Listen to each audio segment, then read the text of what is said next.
Hello बच्चों, आज इस लेसन में हम एक रेक्टेंगल का एरिया निकालने की कोशिश करेंगे, यानी रेक्टेंगल का क्षेत्रफल। हमने पिछले लेसन में एरिया क्या होता है और किस प्रकार हम स्क्वायर शेप का एरिया निकाल सकते हैं वह सीखा था। तो फिर से दोहराते, एरिया यानी क्षेत्रफल क्या होता है। यह एक स्थान है जो किसी भी शेप का हो सकता है और वह यह दर्शाता है कि यह शेप कितने स्थान में फैला हुआ है। यानी जैसे यह स्क्वायर है, यह इसके अंदर का जो कलर किया हुआ चीज है यह इसका क्षेत्रफल है। वह यह दर्शा रहा है कि यह शेप के अंदर कितने पेड़ आ सकते हैं। जैसे इस शेप में कितने आ सकते हैं, एक लाइन में 3 पेड़ और ऐसी 4 लाइन है तो उसमें कितने पेड़ आ सकते हैं, है ना। तो यह होता है एरिया। इधर यह शेप भी ऐसे भरा हुआ है, यह शेप भी ऐसा भरा पड़ा हुआ है ना। तो अब हम इस देखेंगे, एक रेक्टेंगल शेप का शेप हो तो उसका एरिया क्या होगा, मतलब उसके अंदर कितना अपन भर सकते हैं। तो मेहनत राम एक किसान है जिसके पास एक इस प्रकार की जमीन है। उस जमीन पर वह बहुत सारे पेड़ उगाना चाहता है, मान लीजिए आम के पेड़। तो कितने पेड़ उगाएगा यह पता लगाने के लिए उसको उस जमीन का एरिया यानी क्षेत्रफल पता करना है। तो जमीन का आकार कैसा है, ध्यान से देखिए। यह आपकी नोटबुक या माचिस की डिब्बी इसके जैसे लग रहा है ना, यानी एक रेक्टेंगल है। देखिए एक ध्यान से, इसकी एक भुजा लंबी है और एक थोड़ी कम लंबी है। तो यह लेंथ कहलाती है ये वाली भुजा, और यह विड्थ कहलाती है। स्क्वायर में क्या होता है, सारी भुजाएं एक साइज की होती है और रेक्टेंगल में एक बड़ी होती है एक छोटी। ये और ये भुजा सेम साइज की होती है, यह भुजा और यह भुजा सेम साइज की होती है। तो अब इसमें कितने पेड़ लगा सकता है, कैसे करेगा, ठीक उसी प्रकार जैसे हमने एक स्क्वायर का किया था। वह एक स्क्वायर टाइल का इस्तेमाल करेगा और टाइल्स पूरी बिछा देगा। जितनी टाइल्स होगी उतना उसका एरिया हो जाएगा, है ना। चलिए करके देखते हैं।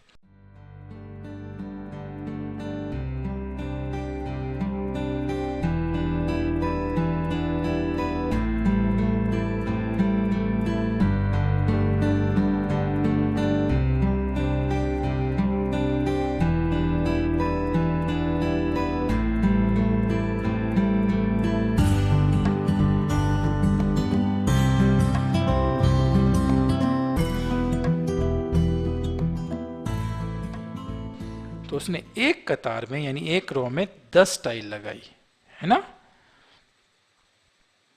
1 2 3 4 5 6 7 8 9 10, है ना। फिर पूरी तरीके से उसने भर दी। तो ये कितनी टाइल्स हुई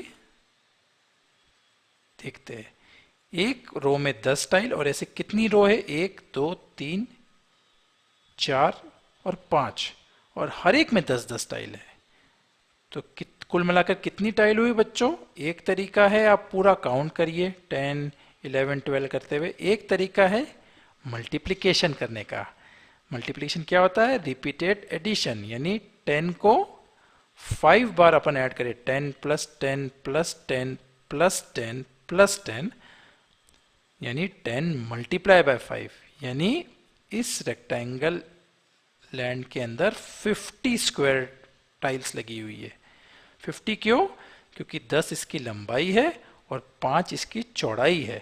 10 मल्टीप्लाई बाय 5, हमने एक एक यूनिट की टाइल लगाई है। तो कितनी हो गई, 50 स्क्वायर टाइल हो गई, है ना। 50 स्क्वायर यूनिट्स, 10 मल्टीप्लाई बाय 5, है ना। तो इसका एरिया हो गया 50 स्क्वायर यूनिट। और यूनिट कुछ भी हो सकता है। अगर यह 10 मीटर का था, इधर भी मीटर, तो 50 स्क्वायर मीटर। अगर ये था 10 सेंटीमीटर, बहुत छोटा हो जाता, तो यह 50 स्क्वायर सेंटीमीटर हो जाता, है ना। तो मान लीजिए उसके हर एक स्क्वायर टाइल का माप था 1 मीटर का, है ना, 1 मीटर का था। तो अगर 5 लगी हुई तो यानी हो गया 5 मीटर, है ना। तो यह हो गया 10 मीटर का और यह हो गया 5 मीटर का। तो एरिया क्या हुआ, 10 मीटर मल्टीप्लाई बाय 5 मीटर। लंबाई है 10 मीटर, 10 टाइल्स आ रही है, और चौड़ाई है 5 मीटर, 5 टाइल्स आ रही है।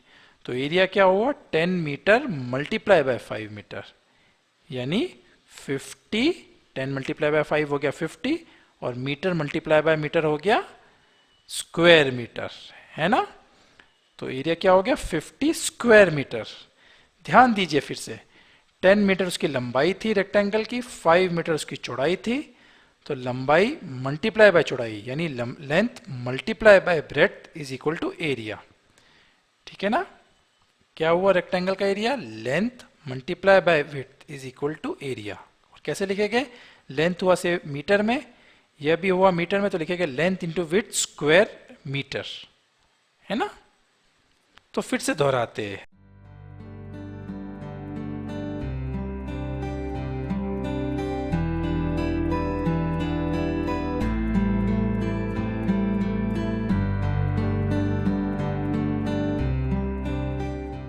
रेक्टेंगल का क्षेत्रफल किस तरीके से निकाल सकते हैं, आप उसकी लंबाई लीजिए, उसकी विड्थ लीजिए, दोनों को मल्टीप्लाई कर दीजिए, है ना। और जो भी यूनिट में हो, लंबाई हो अगर मीटर में और विड्थ भी हो मीटर में, तो हो गया स्क्वायर मीटर। अगर ये सेंटीमीटर में होता तो स्क्वायर सेंटीमीटर, किलोमीटर में होता तो स्क्वायर किलोमीटर। ठीक है ना। तो रेक्टेंगल का एरिया है लेंथ इंटू विड्थ या ब्रेथ जो कहते हैं, स्क्वायर यूनिट्स। दोनों यूनिट जब भी आप कैलकुलेट करिए, दोनों यूनिट सेम रखिए, दोनों मीटर होने चाहिए या दोनों सेंटीमीटर होने चाहिए या दोनों किलोमीटर।